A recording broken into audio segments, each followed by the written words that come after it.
Ladies, if you wear wigs, weaves, braids, or extensions, and if you're tender-headed like me, or tangled just like me, or have thick hair like mine, or hate getting your hair combed, keep watching! Hi guys, thanks for checking out another TM Hair Products video. Come on in, grab your seats, get your teacups, get your coffee, tell the kids you need a minute. It's a story time.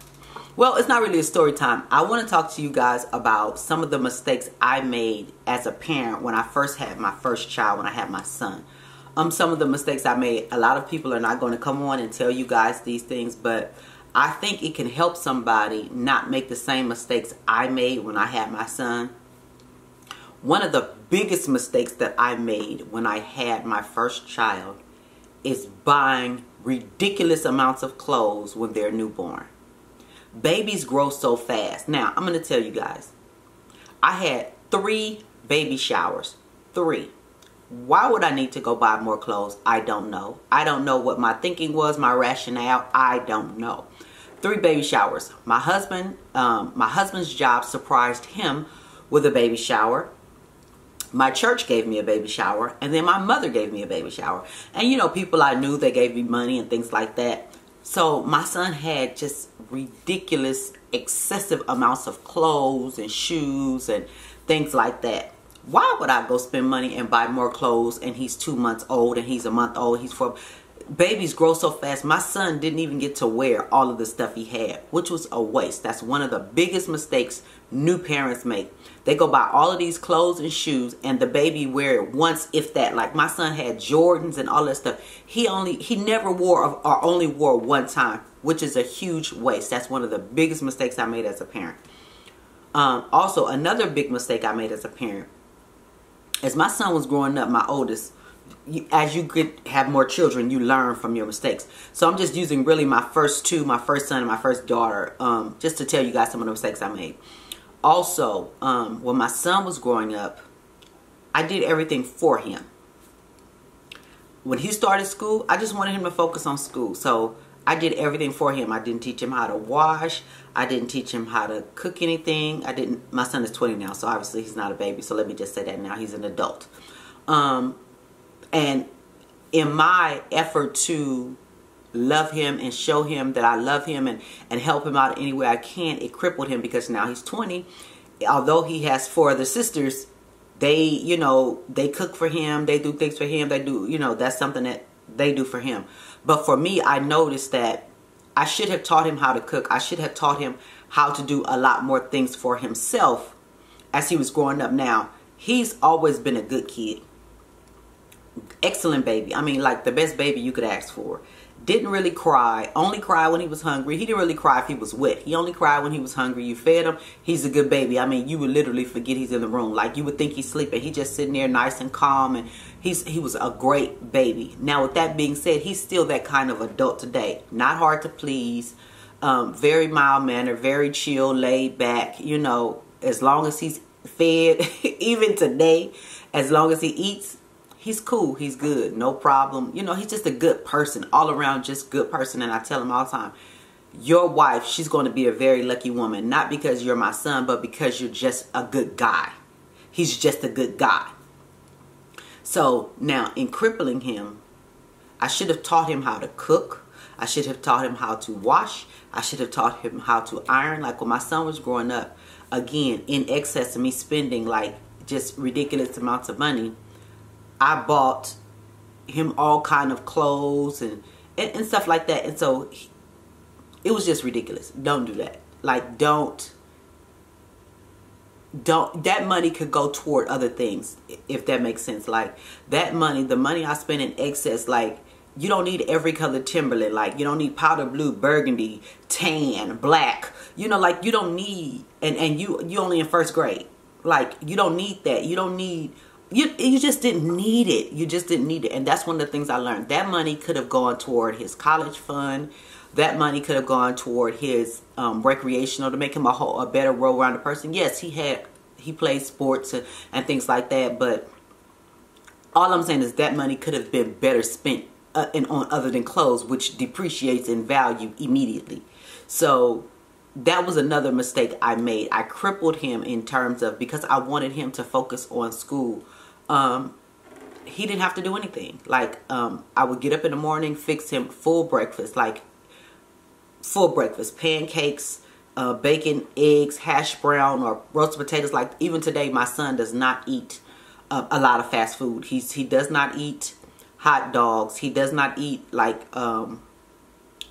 restaurant hamburgers. Like, if we make burgers at home, he will eat those. But he if you make chili cheese dogs or something like that, will not eat it. Will not eat fast food places. Like, he loves red beans and rice, cornbread, collard greens, potatoes with peppers and onions, you know, smothered pork chops. You know, that's the kind of stuff he likes. Like, when my son was in like elementary through high school, he went to private school. Well, elementary through freshman year of high school, he went to private school. So he would bring his lunch every day. So of course I would cook. So he would take what I cook for lunch. So my son would take like greens, you know, chicken, stuff like that. So he didn't really eat the lunch food, which made it harder for me because I had to make sure he had lunch every day. That was crippling to him. Instead of me teaching him how to prepare his lunch, how to make his lunch, I didn't. Also, not teaching him to clean his room or fold his, like he didn't appreciate what I did. He just thought it was a given, like that's what my mom does for me. Not that he was selfish, but because that's all he knew. When he came home, he'd get up in the morning, go to school. Like, my kids are like, my oldest two are 22 months apart. My second and third are 19 months apart. My third and fourth are almost 2 years apart. My fourth and fifth are 19 months apart. So they was coming like that. So with what I gave him, I gave to my other children. So like when my son would go to school, he would get up out of his bed, you know, go do whatever he had to do and go to school. He would come home, his bed would be made, his room would be cleaned, his clothes would be folded, his clothes would be ironed and hung up in the closet. So all he had to do was pick what he wanted to wear. Like, in those, because I loved him and because I wanted to help him, because I wanted him to just focus on school and to do his best in school. Like, there was things I didn't want him to have to think about anything else. So that is, in a sense, crippled him. Because he should have had to learn to balance everything.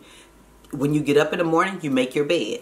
You know, when you come home from school, you lay your clothes out. If they need ironing, you iron them. You know, you do what you're supposed to do. So for me, as I look back in hindsight, that was crippling. And that was with probably the first 4 or 5 of my kids. I did that. So I was a stay-at-home mom. So they would get up for school. I would make their beds, fold their clothes. And I'm going to tell you about breaking. And my son, like, even my son and my daughter, like, if he had white tennis shoes, he would wear the white tennis shoes to school. He'd take them home. I'd take his shoes, take the shoestrings out, clean them by hand, wipe, you know, clean them and make sure they were like white, and relace them and all this kind of stuff. So one day, no fault of his own, I'm taking full responsibility for what I did. One day he wanted to wear these white tennis shoes and he was like, "Mom, you didn't clean my shoes." That was my aha moment. Like, that was the moment where I said, wait a minute, you crippling this boy. He's relying on you too much. So from then, I started to try and make corrections in terms of, you keep your own shoes clean. If you want to wear white tennis shoes, you clean your shoestrings, you clean the shoes. That's your responsibility. Your clothes, you need to make sure your clothes are ironed or pressed or steamed or whatever you need to do for school. You need to make sure you have, well, he's not in high school anymore, but these are things I had to learn to correct. And it was so funny because my kids noticed I stopped folding their laundry. Like, I'm folding your laundry and you go through your drawers and you just ripping stuff out looking for whatever you're looking for. And me, like a dummy, I just fold it back. You know, so I'm going through your drawer folding all these clothes back. So one day my daughter asked me, she was like, "Ma, why you don't fold our clothes?" I'm like, you guys don't appreciate it. You guys don't appreciate me taking the time to fold your clothes, for me to do this, for me to make sure everything is okay, for me to make sure your room's clean, vacuum your floor, make up your bed, you know, all of this stuff. So I stopped. Now, he has to learn now. It took him more time, I would say. It took him more time to adjust to doing these things on his own. Now, he has a great work ethic. He goes to work. He goes to college. He takes care of his responsibilities. He does what he needs to do. He buys his own books for school. He does all of that. Great person. So it was easy for me to do those things for him that I was doing for him. It ain't like he was a brat. I'm sorry. He wasn't one of those kind of kids. He always say, thanks, Mom, but I think it was because he was polite, not because he really appreciated what I was doing for him. Because remember, from his birth on up, that's just what he knew. Those were some of the mistakes I made with my children growing up. So now with my younger children, they have chores. My kids didn't have chores until they were, I don't know, almost teenagers, which is ridiculous. They didn't have chores because I didn't want you to have to deal with that. I wanted you to focus on school, make good grades. My son has always made good grades. My daughter always made good grades. All of them. Like, none of my children are bad children. I don't get calls from the school. I don't get, no suspensions and things like that. Are they perfect? Absolutely not. So I'm not even putting that out there. They're far from perfect, but they're not bad kids. They don't get in trouble at school. They're respectful to the extent, like, even just talking about my son. My son is now a young adult. He works. He has a job. Now, the job he works for, he has a customer service job, so he deals with people. So my son is so respectful and so well-mannered. People just love him. He's just one of those kind of people. Like, people just love him. A lady at his job was like, I need to meet your parents. Now, my son is at work. They don't know us. They've never met us. They just see him. This lady literally harassed my son. She was like, I really need to meet your parents. You are so well-mannered. You're so well-behaved. He's a yes, sir, no, sir, yes, ma'am, no, ma'am. When you're talking to an adult or a man, you shake his hand and look him in the eye. Like, that's what he learned. This woman contacted us. My son was like, okay, I'll give you my mom's number since you need to talk to her. This woman contacted us and she was like, I want to meet you and I want to take you to dinner. And I'm like, okay, not a problem. The woman took us to dinner, my husband and I. When I say us, my husband and I took us to dinner. My son wasn't there. And she told us, she said, I just want to tell you, this was a white woman. And I don't know if that matters, but I just wanted to put that out there. She said, I just wanted to tell you what a terrific kid you have. He's very well-mannered. Every time I see him, he conducts himself like a young adult. He's very respectful. He does not use profanity.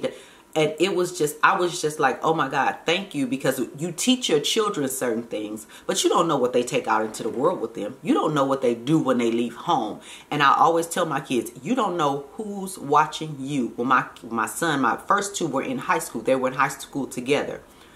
My son would make sure my daughter got to her classes, make sure nobody messed with her, make sure, all of that. And teachers would see that. So when I would go up to the school, they would be like, oh my God, he's so well-mannered. He takes great care of his sister. They only 2 years apart. He's 20, she's 18. But from the time I had her, they're 22 months apart. He's always taken on the responsibility to take care of her. Like, I have pictures of them when they were small with her laying on his chest sleeping. He's only 2, maybe 3. She's probably 1. So I said all that to say, although he learned good things, I crippled him in some ways. So with my younger children, I don't do that. With my younger children, they have chores, they have responsibilities. My 7-year-old, I make him get his clothes ready for school. My 9-year-old daughter, I make her get her clothes ready for school. I make them, lay it out. Let me look at it because, they can be a little extreme. I want to wear stars, stripes, polka dots, all of that in one outfit. But they take the initiative to lay out the clothes, and we make corrections. I'll be like, well, maybe this shirt will go better with these pants and this shoes, and then these pants will go better with this shirt and these shoes. So you have 2 outfits. So that's kind of the way I correct it. And then sometimes I just let them wear what they want to wear. Self-expression. I let them wear what they want to wear, as long as it's not too far, just like left field. you know. But those are some of the mistakes I made with my children. That's kind of the way I started to recover from my mistakes, when I noticed my mistakes. Once I realized that I was crippling him instead of helping him, I started to correct some of the things I corrected now. With him having 4 sisters, he still does not cook, he still does not wash, but he's learned some other things. So I just want to share that with you guys. I hope it helps somebody. If you, what are your mistakes as a parent? Leave them in the comments below. What mistakes have you made with your children that you want to share with us and our community to help somebody else? Somebody may read it in the comments section. So what mistakes have you made with your children? Leave it in the comments below, guys, and I will talk to you in the next video. Bye, guys.